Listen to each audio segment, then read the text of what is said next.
conversation about the mother continent continues. And today we want to focus on a subject that is significant to the continent: currencies. One of the legacies of colonization is that all African countries inherited currencies that they did not create. And these currencies have become the medium via which the economies of African countries are judged and the media via which Africans conduct commerce. Today, there are nearly 42 different currencies in the continent of Africa. And this in and of itself creates an environment that is very volatile, because these currencies are not in many ways determined in terms of their value from the countries that run them. So that many African central banks may know the volume of money that is in the market. Many African countries may know the currencies that they want printed, but the most important thing that they ought to know, which is how do we control these currencies, is controlled from elsewhere. We already know, for example, that in most of the former French colonies, the 14 of them in most of the Sahelian region and in Central Africa, most of the currencies are controlled from Paris, and there is a common currency called the CFA franc. The question is, therefore, how can Africa control her economy in an environment where she does not control her currency? And since the year 1972, many African countries have pegged their currencies on the United States dollar. And the United States dollar is a fiat currency. It is a currency that is not backed by any resources. It migrated long ago from the days of Richard Nixon, from the gold standard, and they can print as much as they desire, and most of it finds its way in the continent of Africa as the medium of transaction. There are countries in Africa, for example, Zimbabwe, which for a long time used the American dollar as the currency of trade. And in many African countries, on a daily basis, the central banks determine the strength or otherwise of their currencies depending on the mood of the dollar. As the saying goes, when the dollar sneezes, African currencies go into a coma. And this is something that is undesirable. If you are not in control of your currency, it means that you cannot control your economy. And you will find, for example, in many African countries, even when loans are being borrowed from multilateral institutions such as the International Monetary Fund or the World Bank or even the European Union, the denominated currency is the United States dollars and, of course, recently the euro. The question that Africa must therefore ask is, how can we have an economy or economies which are dictated to from outside? I remember so very fondly and famously this statement of Ghana's Kwame Nkrumah: "Seek ye first the political kingdom, and the rest will come unto you." We sought and obtained possibly the political kingdom, but the economic kingdom has not come because we are not in control of our currencies. And one may ask, why must we be in control of our currencies? We must be in control of our currencies because it is the medium of exchange. We must be in control of our currency because it is what determines how our economy is going to interact with the rest of the world. We must be in control of our economy because it is the summation of the goods and services that are available within a country. We must control our currency because when we borrow, how we are burdened by borrowing is determined by the character of our currencies. And many African countries indeed have recognized the need to have currencies that are strong.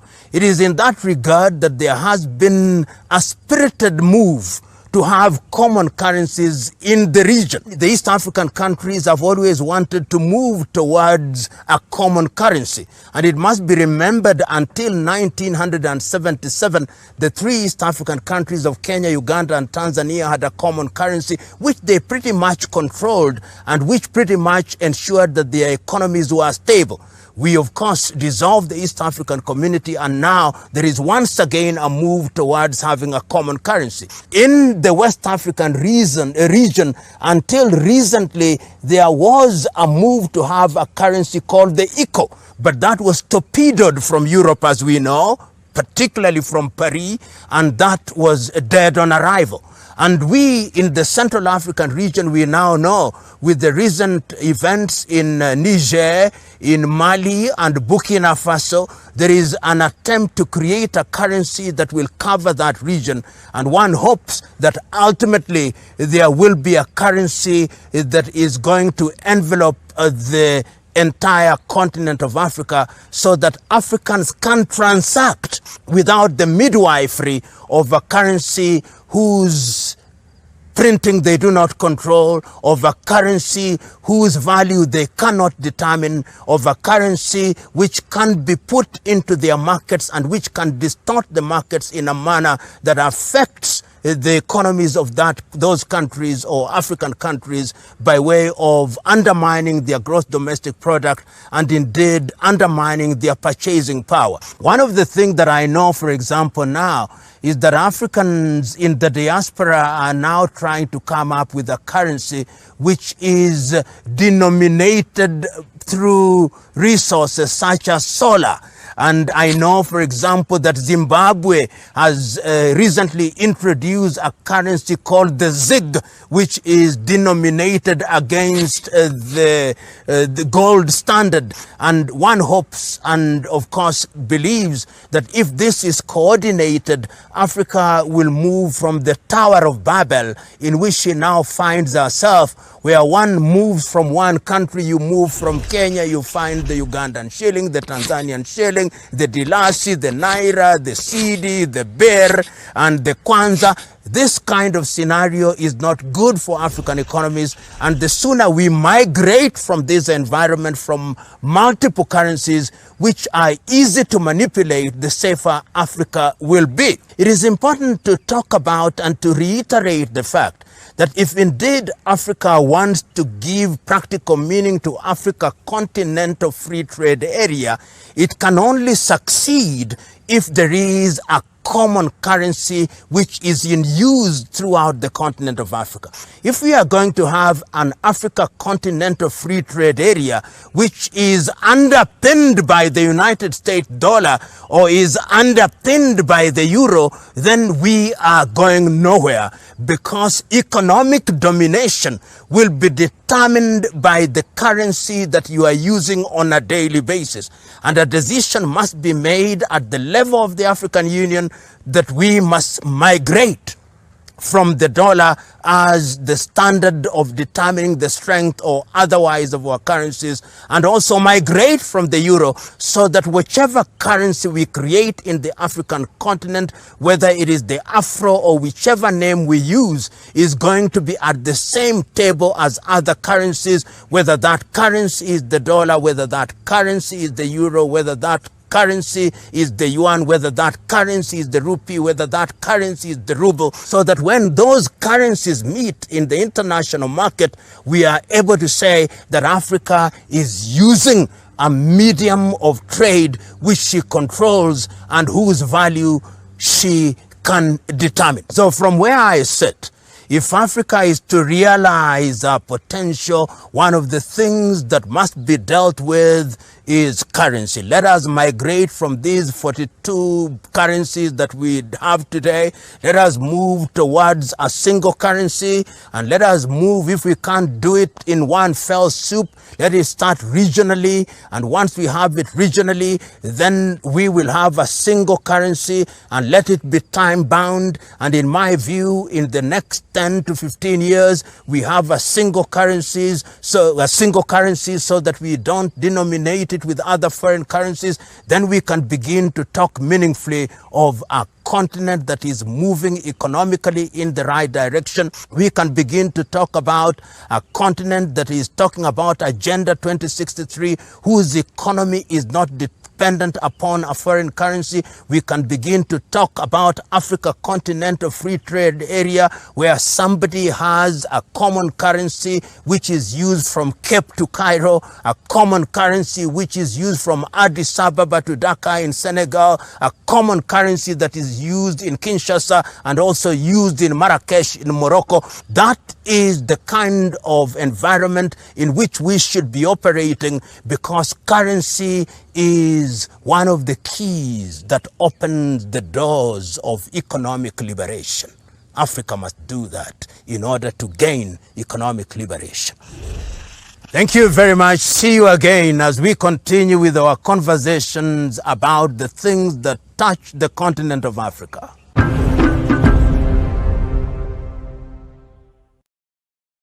The world is changing, and so is Africa's reality. Political shifts, new partnerships, and economic opportunities. And we're here to uncover why and how it's done. What do the billion-dollar IMF loans have to do with the Kenyan unrest? Are US and French troops actually withdrawing from African states after years of presence? Is Europe's so-called green agenda so green and helpful after all? Why are more and more African countries increasing trade with Russia? And how is Britain lending Africa the treasures London looted? Now, from colonial legacies and security to the future of African democracies, we break down the key challenges ahead and analyze the solutions. While the world is watching Africa, tune in with us and question more with RT International on Maisha TV Kenya.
As we continue our conversation about the continent of Africa here at Ngong Hills in the Rift Valley in the Republic of Kenya, we are witnessing a relay race between rain and sunshine. That is the beauty of the continent of Africa, and it's so fitting that we are doing this when our focus is on Pan-Africanism. Pan-Africanism has a long history, and its history spans to the 1900s.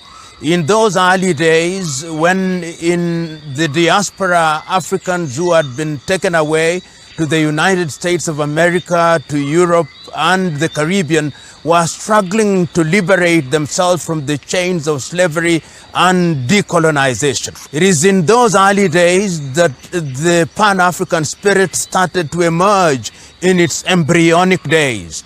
We, of course, credit a number of individuals, but one considered as the father of Pan-Africanism in those early days was W.B. Du Bois. But the very first meeting was convened by Henry Sylvester Williams of Trinidad.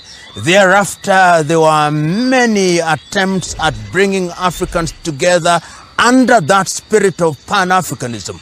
It is in that sense that we must see the efforts of individuals such as Marcus Mosiah Garvey, although they were not organic Pan-Africanists in the early days. The spirit did capture them. The most iconic of the meetings was the 1945 meeting in Manchester in the United Kingdom, when Africans from the continent were present at that time.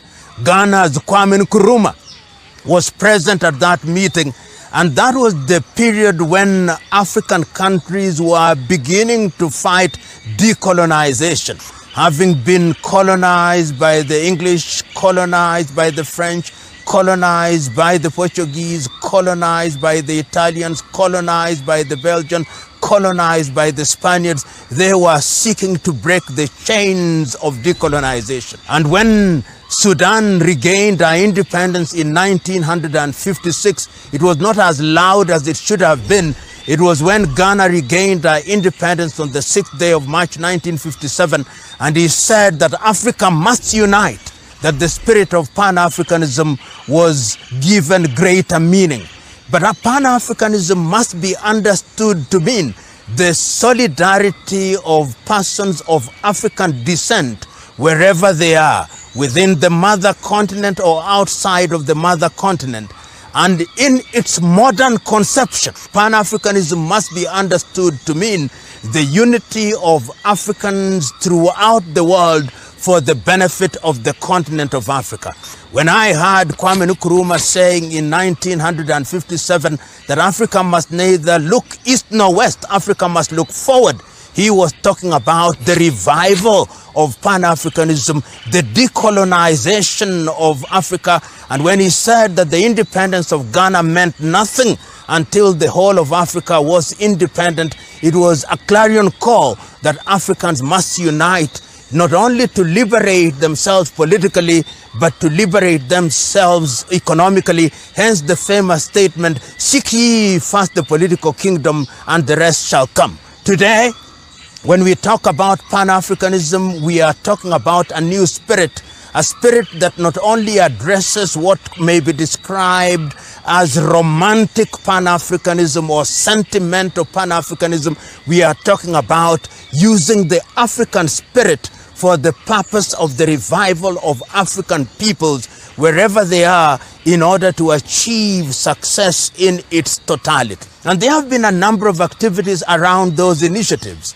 Who will forget in 1966 when Africa met in Dakar, Senegal for the Festival of Arts? Who will forget in 1977 when Africa met in Lagos, Nigeria to celebrate culture, to celebrate art, to celebrate many things? And who will forget that in the spirit of Pan-Africanism today, Africans are seeking reparation for slavery. In the spirit of Pan-Africanism, Africans are seeking reparation for colonization. In the spirit of Pan-Africanism, Africans are seeking the return of their cultural artifacts that now find residence in museums in different parts of Europe and America. Africa is saying we must be given that which was looted. Africans are saying that even what you call the debts that are owed to you through your institutions such as the IMF, such as the World Bank, must be seen as the beginning of reparation. And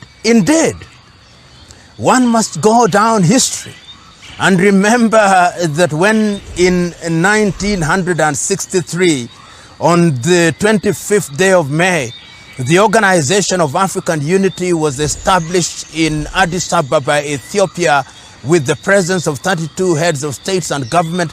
The idea at that time was that Africa would unite. And indeed, after 1963, there was a Cairo meeting of 1964 and a 1965 meeting in Accra, Ghana, which was meant to be the meeting at which African unity was to be solidified.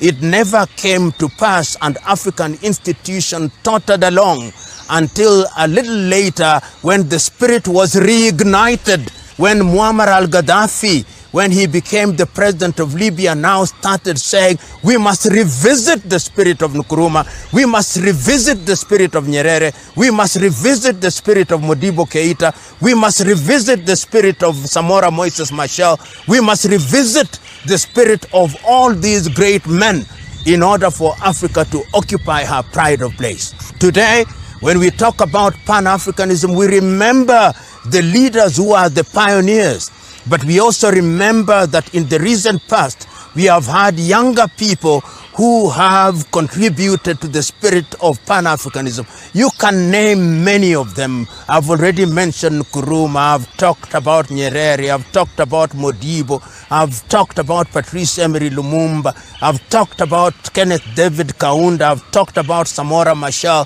and much younger, I've talked about people like Thomas Isidore Sankara. Africa has men and women who now believe that the spirit of Pan-Africanism must be reignited in a different way. And through African institutions, we must now begin to talk about a continent that is no longer ashamed. We must no longer talk about a continent that defines ourselves in the terms of the former colonizers as Anglophone or Lusophone or Francophone. We must only be Afrophone, because it is in that state and from that standpoint that Africa can engage the world from a standpoint of respect, from a standpoint of strength, and recent initiatives which are Pan-Africanist in character, such as Africa Agenda 2063, must not be allowed to be mere slogans. Things and initiatives such as Africa Continental Free Trade Area must not be allowed to be just initiatives which will be dead on arrival. They must be infused with the spirit of Pan-Africanism so that Africans within the mother continent and Africans in the diaspora can begin to pull in one direction. I remember so very fondly these words of Malcolm X when he said that an African anywhere in the world will never ever be respected until the day that the mother continent is respected. And I have no doubt in my mind that what the colonialists tried to erase is now beginning to emerge. History, through the midwifery of people like Cheikh Anta Diop of Senegal, now tells us and confirms to us that Africa is the cradle of civilization. History now confirms to us that the spirit of Pan-Africanism must be the tailwind that will push the continent of Africa in the direction that she must go, politically, economically, spiritually, and otherwise. The continent is at a crossroads, and the question is, how do we behave? And I know how. One of the things that we must do now is to decolonize our institutions. One of the things that we must do now is to decolonize our minds. One of the things that we must do now is to decolonize our economies. One of the things that we must do now is to decolonize our politics. One of the things that we must do now is to decolonize our education. And when we decolonize all those institutions and when we decolonize our minds, then we can go yonder into the world and tell the world, behold, we are Africans who have no apologies to make, and we can invoke the spirit of the pioneering Pan-Africanists. And there is no shortage of them today who have embraced that spirit. And I have no doubt in my mind that it can be done. Kenya's Ngugi wa Thiong'o has written a book which I commend to anybody who thinks about latter-day Pan-Africanism, decolonization of the mind. Because it is true that when the mind is colonized, then you are going nowhere. When writing in 1950s, Carter G. Woodson wrote a book called Miseducation of the Negro. He was telling the blacks in United States of America that you have been miseducated for too long. And the time now is to re-educate yourself. And I believe that in the spirit of Pan-Africanism, we are going to re-educate ourselves I believe in the spirit of Pan-Africanism. We are going to have new initiatives in the spirit of Pan-Africanism. We are going to give meaning to what Africa stands for, and that is total liberation of her sons and daughters. And when she does that, she is doing that not because she wants to isolate herself from the world, but because she knows that the mother continent is the cradle of all civilization. That is why throughout the ages, in the spirit of Pan-Africanism, we have always been welcoming. So today, let us remind ourselves that our Pan-Africanism is not about building walls around the continent of Africa, but creating bridges in a spirit that will ensure justice, in a spirit that will ensure that we are respected, in a spirit that will ensure that we are sojourners in the world in a manner that will define our future and in a manner that will define humanity. That is the Pan-African spirit. The conversation around the mother continent Africa never dies, never wanes. But we must say goodbye to meet another time to converse around the mother continent.